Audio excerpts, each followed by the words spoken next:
Assalamualaikum everybody, your favorite Sinead here. Today we are going to discuss the marking of chapter number 23 of circulatory physiology. Let's go. Guys, heart sounds is very important question. ये काफ़ी मतलब repeat हुआ है. First heart sound, second, third and fourth heart sounds और उनके causes और उनकी classification. और ये आपने अटैम्प्ट किस तरह करना है, ये आपने फिर दो से देखना है, ठीक है.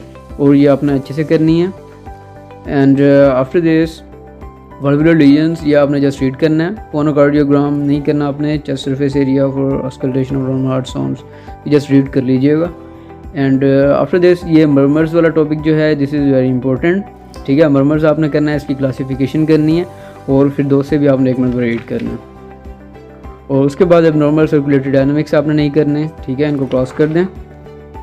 एंड अब नॉर्मल सर्कुलेटरी डायनामिक्स इन कंजेनिटल हार्ट डिफेक्ट्स, ये भी आपने नहीं करना, इनको क्रॉस कर दें.